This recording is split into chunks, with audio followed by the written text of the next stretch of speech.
أنشأنا رصيدا معرفيا حول خطوط الحاسوب. ثم انتقلنا كذلك إلى قواعد استعمال الخطوط ومبادئ الجمالية عند استعمالها كذلك، والحمولة الفكرية والعاطفية التي تحملها كذلك الخطوط، ومجموعة من التفاصيل الأخرى. انتقلنا لمرحلة أخرى هي كيفية تحميل هذه الخطوط حسب التصنيفات المعروفة عالميا وحسب حاجياتنا في العمل الذي نود إنجازه.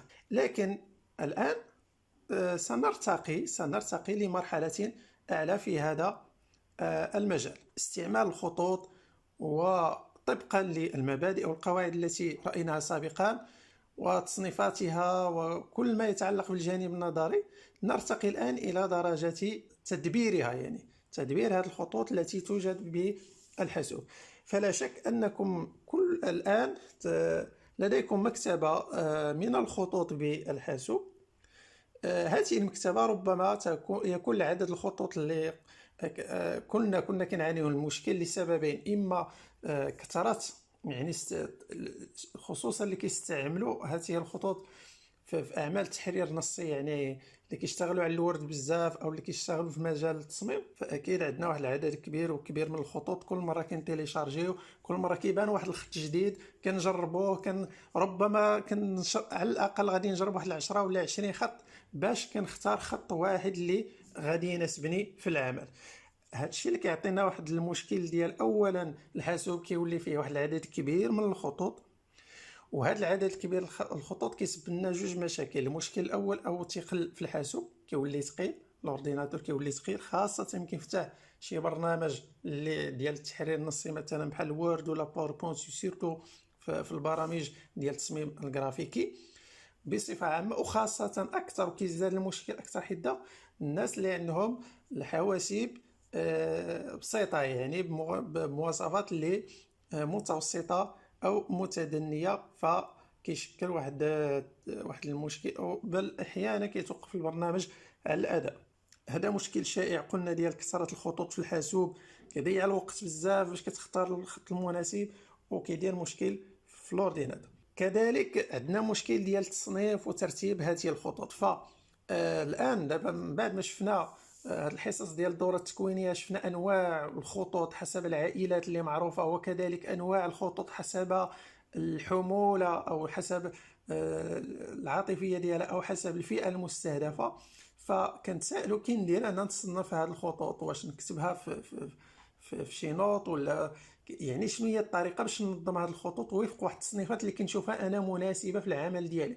مثلا الخطوط الخاصة بالأطفال، مثلا الخطوط اللي غادي نستعملها مثلا في المراسلات الإدارية، الخطوط المغربية مثلا، وهكذا. فكي غادي ندير نصنفها، أو بل أكثر من ذلك حتى الخطوط المفضلة لدي. أحيانا مثلا في هذه الفترة هذه، في هذه 3 أشهر الأخيرة، فكنلقى راحتي مثلا في واحد النوع من الخطوط، فكل مرة كنقلب عليه. صحيح أن الوورد والباوربوينت مثلا ملي كتفتح كتقلب على الخانه ديال، او كتفتح ديك العلبه ديال الخطوط باش تختار الخط المناسب، هو كيعرف اخر خطوط استعملتها وكيسهل عليك العمليه. نفس الشيء بالنسبه للبرامج ديال ادوبي، مثلا فوتوشوب، إليستراتور، إنديزاين، كاين خاصيات مثل هذه.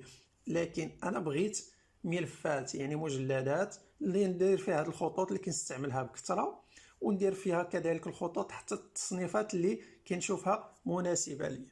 اذا كل هذه المشاكل كلها اللي تكلمنا عليها، اللي هي كثرة الخطوط، استهلاك الوقت عند تجريب كل خط، وحتى التجريب، يعني في تجريب العنوان الكبير والعنوان الصغير بخلفية كذا ولون كذا، ف مشكل كبير كيضيع الوقت كثير في هذه القضيه هذه.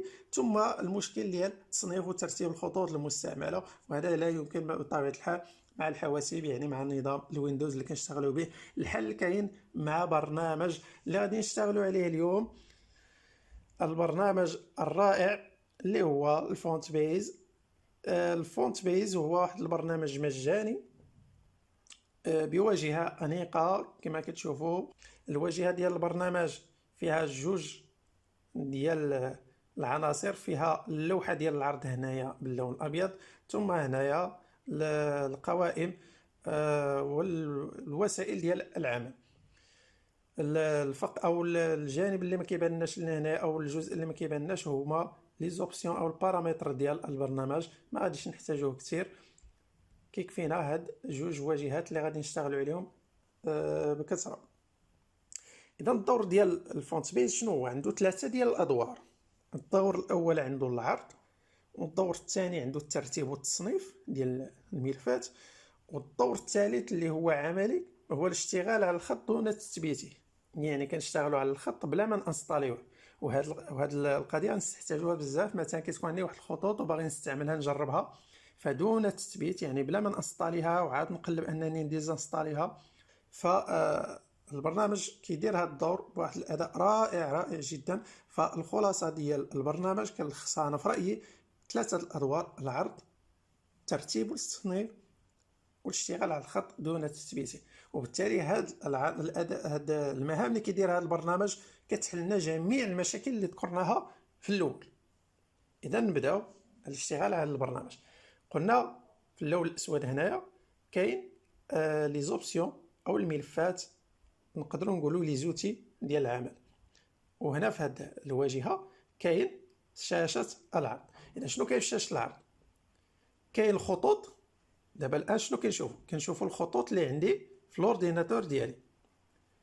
يعني حتى انت ملي غادي تانستالي اللوجيسيال فغادي يعرض لك جميع الخطوط ديالك في هذا الحاسوب. كيفاش كيعرضها انا ديجا كنت كتبت هاد العباره اوراق رقميه 2020. ممكن نغيروها بجوج طرق: اما هنايا كنمشيو كنزلو للاسفل كنكليكي مره واحده وكنكتب شي حاجه اللي بغيت. هاد الخطوط اللي عندك في الجهاز، بمعنى انت في عوض ما تكتبها في الوورد ولا في باوربوينت فكتبقى تقلب تجرب هنا كتشوف الخط ديالك مباشره. هذه الاولى. قبل قلنا اننا كنغيروا الكلمه من هنايا او من البارامتر، كنكليكي مره واحده وهنا دايرين بريفيو تكست، دايرين اوراق رقميه 2020. شنو هو الفرق؟ هذه دائما وهذه مؤقتا. هذه غادي نشوفوها غير مره، يعني في هذا الاستعمال هذا مجرد ما نغلق البرنامج ونفتحو ما كنلقاش، وهذه كتبقى دائما.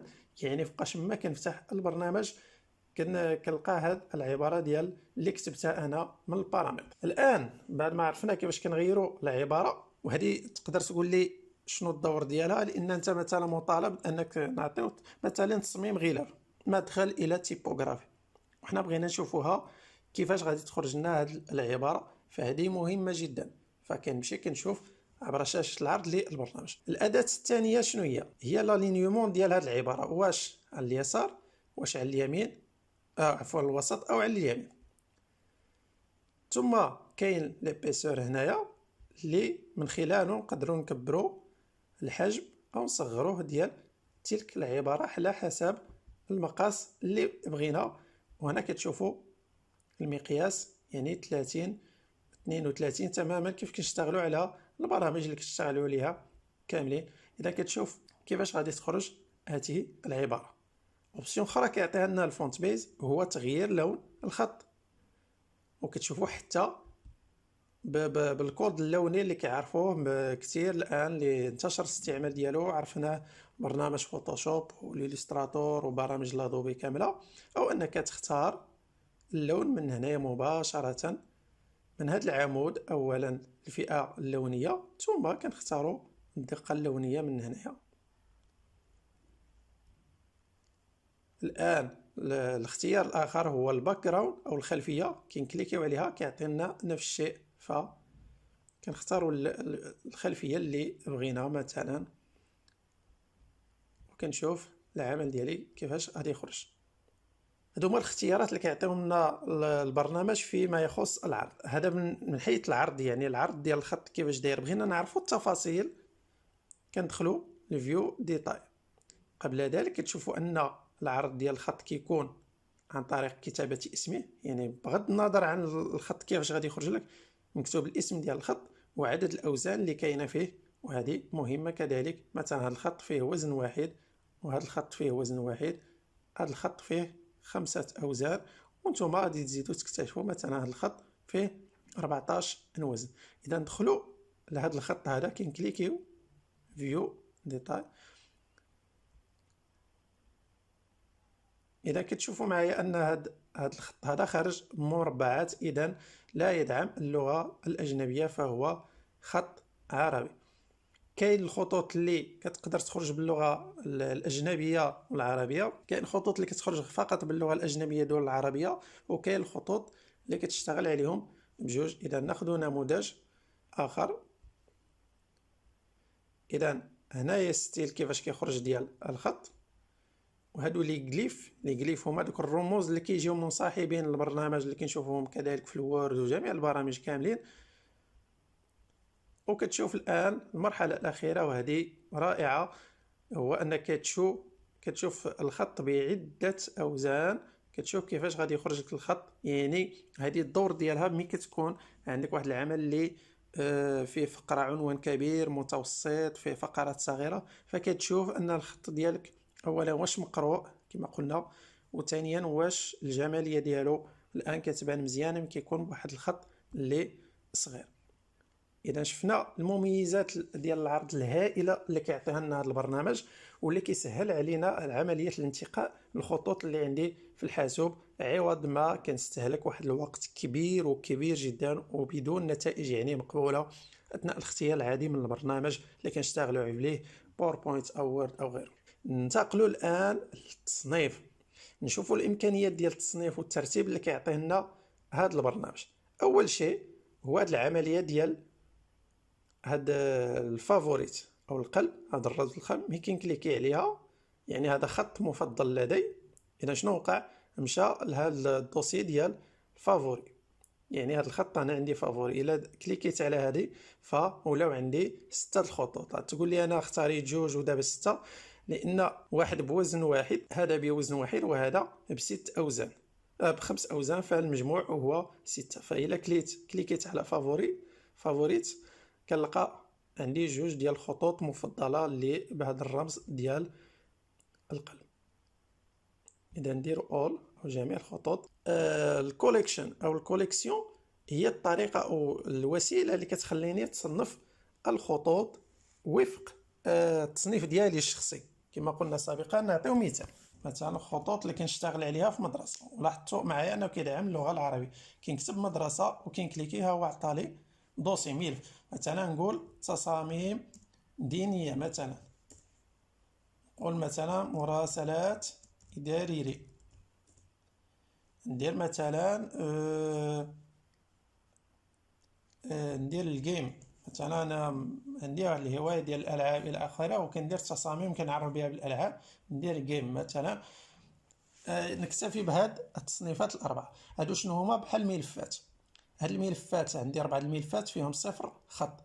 باش نزول الملف كنكليكي على هذه كنلقى ديليت، يعني مشى الملف. ها بقاو لي 3 ديال الملفات.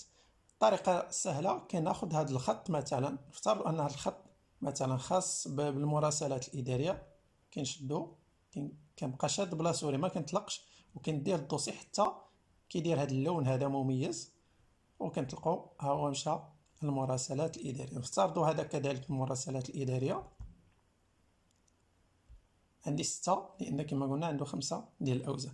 اذا ملي كنكليك على هذا الفولدر او الملف كنلقى عندي فعلا ديك الخطوط اللي جبتها من هذا العرض. وكذلك نمشي مثلا هذه ندير مثلا ديال تصاميم دينيه، وناخذ هذا الخط مثلا هذه نديرها للمدرسه مثلا. فالان عندي واحد المجموعه ديال الملفات، وبالتالي مره اخرى من غادي نبغي ندير واحد العمل او تصميم فكناخذ الخطوط ديالي من هنا وفق هذه الملفات بسهوله وسرعه وواحد الاناقه في العرض. وبنفس الشيء كالعاده نقدر نغير الخط اللي غادي يظهر به العمل، ونقدر نغير كذلك الباك جراوند ديالو، وكنشوف العمل ديالي كيفاش غادي يخرج. بقى لنا الان شفنا التصنيف. دابا بقات لنا المرحله ديال هي الامكانيه الرائعه اللي كيتيحها البرنامج، اللي هي الامكانيه ديال الاشتغال على الخطوط دون تثبيتها، يعني بلا ما نانستاليو واحد 100 ولا 150 بوليس وجرب الى اخره. فالبرنامج كيعطينا هذا الحل هذا. كيفاش غادي نديرو؟ مثلا افترضوا انا عندي واحد الملف، هذا الملف ديال الخطوط اللي عطيتكم الرابط من قبل. مثلا عندي مجموعه ديال الخطوط، منها مثلا خطوط مغربيه. هاد الخطوط المغربيه درت هنايا جوج ديال الخطوط، وانا ما عنديش هاد الخطوط في الحاسوب، راه ديزانستاليتها باش تشوفوا العمليه كيفاش دايره. انا باغي نجربهم وصافي، او نشتغل بهم لمره واحده وكافه، ما باغيش انستاليهم باش ما يتقليش الاورديناتور وباش ما يكونش عندي واحد العدد كبير من الخطوط. اذا شنو هي الطريقه؟ كنهز الملف بلا سوري، كنبقى شاد ما كنطلقش. شوف كتغير اللون ديال هاد المساحه السوداء، شفتوا؟ وكنطلق. اذا شنو كيدير الان؟ ها هو كيرفع، ها هو كتب لي بانه رفع 3 ديال الخطوط، جوج ديال الملفات فيهم 3 ديال الخطوط، وفعلا عندنا جوج ملفات اللي هما هادو، وهذا فيه جوج ديال الخطوط الى المجموع 3. اذا الطريقه شفتوها سهله. الان عندي ملف اللي فيه الخطوط المغربيه. اذا كيفاش نستعمل هاد الخط؟ مثلا اراب سويد، نديرو تجربه. انا عندي هاد العباره ديال المملكه المغربيه، الخط اللي باغي انه يولي يشتغل لي على جميع البرامج، وماشي غير الوورد، جميع البرامج اللي فيها تحرير نصي كنكونشي عليه من ولا اكتيف. شفتوها ولات اكتيف. اذا دابا عندي الخط المغربي اللي هو اراب سويد، نقدر نكتب به، نطبع به، نصدر به اللي بغيت، ولكن مؤقتا يعني ما حتى هذا البرنامج مشتغل. نديرو اناكتيف، لاحظوا انها ولو ان تشوف مكتوبه لك هذيك فقط مكتوبه كذاكره ديال البرنامج، راه ملي غنلقاو البرنامج بحالو ما غاديش تلقاوها، ولكن الخط لم يعد لدي موجود.